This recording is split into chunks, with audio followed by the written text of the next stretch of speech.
Nah, persoalan kemudian semakin timbul karena apa? Pejabat-pejabat di kabinet pemerintahan Pak Prabowo ini banyak yang sedang belajar menjadi pejabat. Tidak menguasai bidangnya, malah hanya cenderung berbicara dan membuat kisruh situasi di negara kita.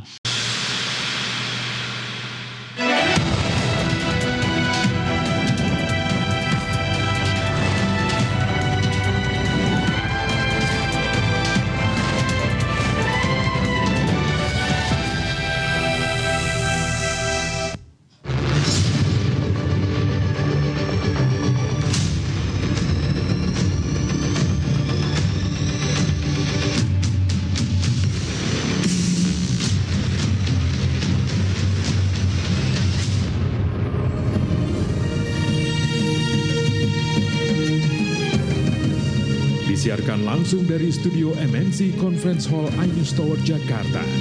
Inilah Rakyat Bersuara bersama Aiman Wicaksono.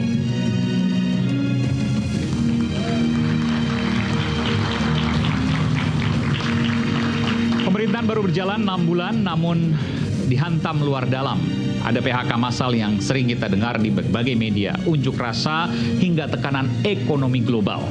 Kebijakan tarif impor Amerika Serikat 32% khusus untuk Indonesia membuat rupiah sempat ambruk Rp17.000.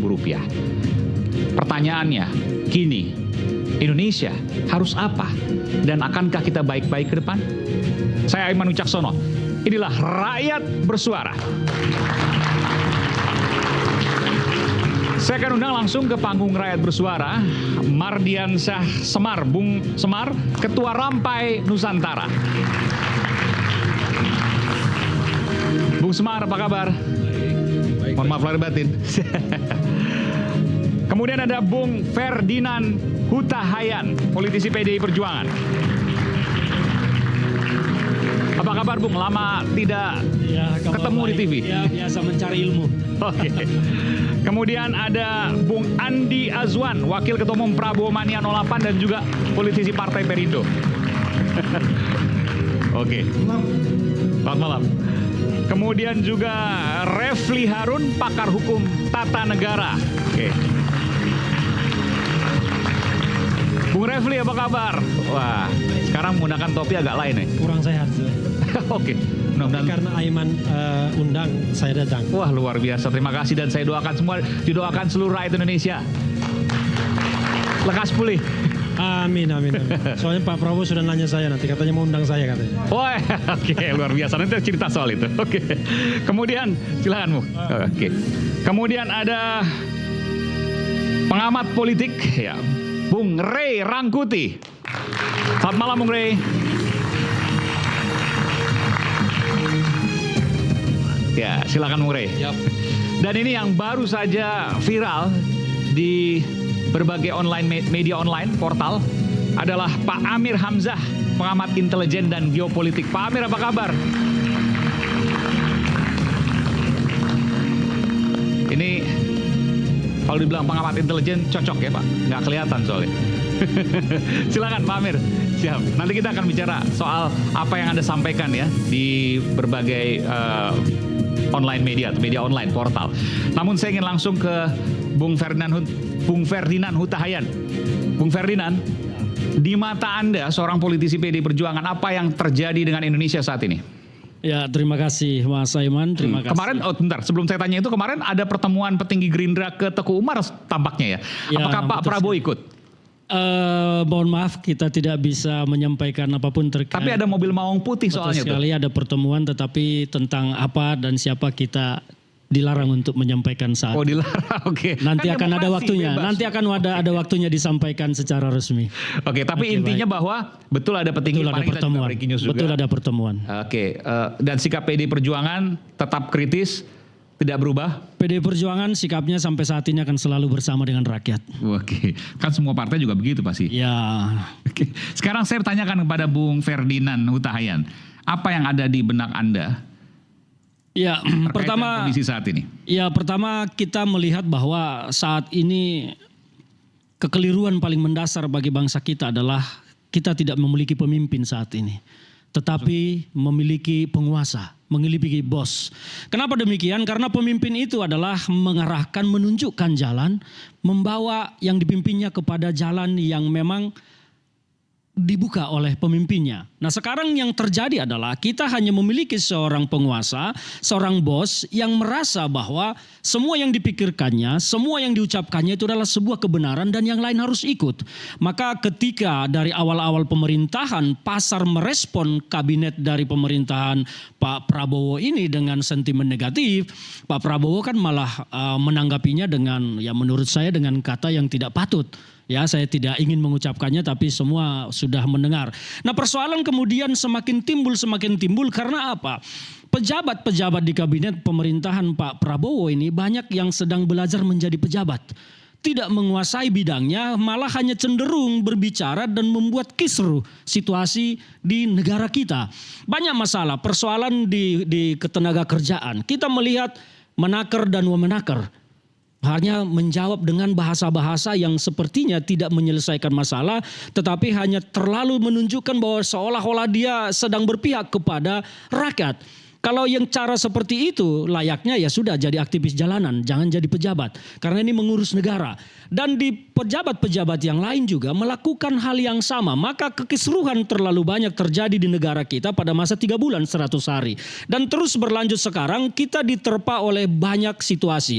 Makanya Pak Prabowo melakukan efisiensi anggaran sampai saat ini yang memukul banyak sektor.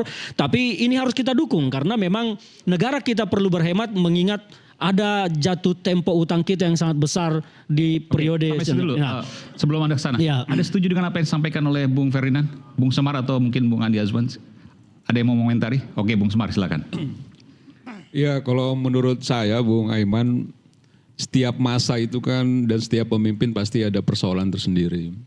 Setiap tantangan zaman dihadapi oleh Bung Karno, oleh Pak Harto, bahkan oleh Pak Habibie yang hanya hitungan bulan atau tahun saja juga menghadapi tantangan yang begitu besar.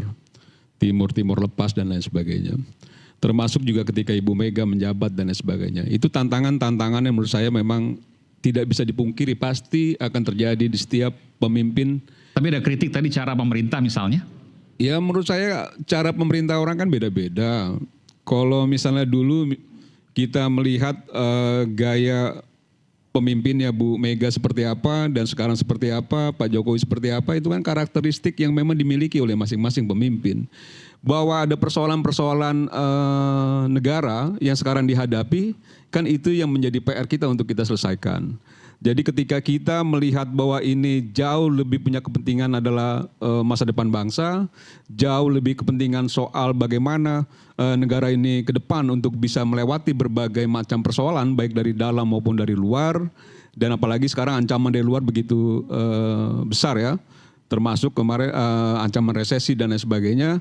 Yang poin paling utama bagi saya, menurut saya, sekarang ini apa yang dilakukan oleh negara kita atau oleh warga negara kita bersatu, bangun persatuan dan kesatuan, bahwa memang ada perspektif yang berbeda-beda, cara melihat persoalan itu soal yang wajar saja. Anda nggak mau bantah tadi apa yang disampaikan? Saya mau bantah. Oke. Soal apa itu? Silakan Bung Andi Azwan. Karena tadi kan spesifik di presiden misalnya, menteri-menteri, bahkan wakil menteri. Ya terlalu dini ya. Kalau menurut saya begini ya, bahwa 3 bulan, 6 bulan, banyak juga kabinet yang memang tidak terdiri dari menteri-menteri yang sebelumnya masuk dalam birokrasi dan lain sebagainya. Dan sekarang enggak, kan paling penting itu output dari pemerintah, bukan juga gayanya. Ini pertama-tama saya mengucapkan selamat Hari Raya Idul Fitri, mohon maaf lahir batin dari kami Prabowo Mania.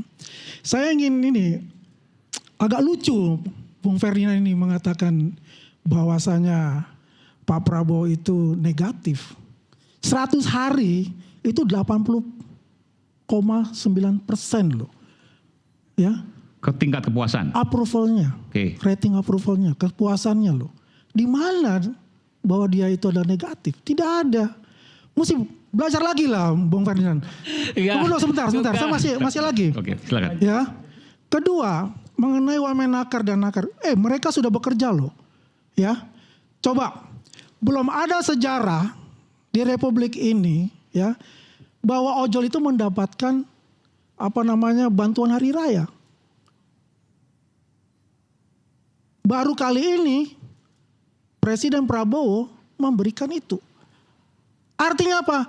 Negara hadir di sana. Ya, bagaimana memperhatikan rakyat kecil. Jangan salah bahwa Pak Prabowo ini kan populis. Selalu memikirkan bagaimana isi perut masyarakat, isi kantong masyarakat, dan isi otak masyarakat. Siang malam dia bekerja dan menteri-menterinya pun bekerja. Coba ingat, untuk Kementerian Pertanian kita lihat. Ketika Bulog diselesaikan, sekarang apa? 2000% peningkatan dari hasil panen. Hari raya, bulan Ramadan tidak ada gonjang-ganjing. Kalau tahun kemarin gonjang-ganjing. Ini adalah bukti dari kerja keras menteri-menteri Pak Prabowo. Nggak ada itu yang namanya negatif. Kalau kita lihat. Berjalan secara realnya. Dan mereka bekerja dengan keras. Mestinya kita ini juga membantulah Presiden dengan kapasitas kita gitu loh. Ya, silakan Bang. Ya, jadi memang apa yang disampaikan oleh sahabat saya Mas Andi ini ya wajar sebagai pendukung Pak Prabowo. Itu lumrah. Tetapi yang kita lihat sekarang fakta di lapangan yang terjadi adalah keluhan dari masyarakat cukup tinggi terkait situasi yang ada. Dan yang paling kita persoalkan itu adalah cara pemerintah merespon persoalan yang ada. Ya, cara pemerintah merespon persoalan yang ada ini cenderung seperti agak santai, terlambat, dan hanya bicara. Santai di mana misalnya? Seperti yang terbaru. Ketika Donald Trump mengumumkan tentang tarif impor produk terhadap Indonesia dikenakan 32%, kita itu meresponnya dengan sangat lambat. Negara-negara lain sudah memberikan respon yang menunjukkan apa yang harus dilakukan. Karena apa? Pasar itu butuh mendengar pemimpinnya bicara kita mau apa dan mau kemana. Nah ini yang tidak didapat, bahkan ketika IHSG kita anjlok, Presiden malah berkata, oh tidak apa-apa, tidak khawatir, kita punya fundamental yang kuat. Seharusnya kan pelaku-pelaku pasar ini menunggu arahan dari pemimpin kita, apa yang akan dilakukan pemerintah ketika situasi ini terjadi. Nah itu yang tidak ada, kalau hanya jawaban meyakinkan tenang saja, itu bukan sebuah kebijakan. Itu hanya sebuah kalimat menenangkan tetapi bukan kebijakan. Yang ditunggu pasar adalah langkah kebijakan yang konkret. Itu yang penting, bukan sekedar kalimat tenang saja. Nah itu salah satu yang saya maksud. Oke, sebentar dulu. Cara pemerintah merespon. Silakan Bung Andi. Ya, Bung Ferdinand, cepat loh responnya. Ibu Sri Mulyani sudah mengatakan juga fondasi kita nih kuat, APBN kita. Ya, itu sudah dikatakan dan dia mengundang semua stakeholder, organisasi-organisasi, ya, untuk hadir, untuk bisa memberikan pencerahan kepada mereka. Walaupun pasar pada saat itu kaget, wajar, seluruh dunia, even di Wall Street itu merah. Itu wajar karena kaget. Ini kan negara, dunia ini kan uncertainty gitu loh. Yang dulu itu biasanya role based multilateral, sekarang unilateral. Jadi sendiri-sendiri. Udah gak ada lagi tuh NAFTA gitu kan. Udah gak ada lagi itu yang namanya IMF yang punya fungsi. Bank Dunia gak punya fungsi sekarang. Betul. Sekarang gak terdengar itu. Tidak terdengar semua. Ya kan. Sekarang bagaimana memprotek diri kita. Memprotek negara kita. Coba apa yang dilakukan. Gerak cepat langsung. Menko Perekonomian bergerak cepat. Presiden Prabowo bergerak cepat. Hari ini dikumpulkan, kebetulan tadi saya dari sana, hari ini dikumpulkan sejumlah pelaku usaha, termasuk para menteri untuk menyampaikan informasi-informasi terkait dengan ekonomi yang positif begitu ya. Benar kan saya katakan bahwa itu positif bahwa kita, APBN kita kuat untuk itu. Even termasuk MBG juga sudah masuk dalam blanket itu, di APBN itu. Nggak ada itu. Oke. Inilah kita ini harus memberikan pencerahan, memang kita akui. Presiden itu mengakui masalah komunikasi. Masalah komunikasi. Bahwasanya komunikasi memang belum begitu mulus di pemerintahan sekarang. Dan itu pasti akan diperbaiki. Tapi yang jelas apa yang dilakukan, langkah-langkah yang dilakukan itu sudah merupakan kebijakan yang pro rakyat.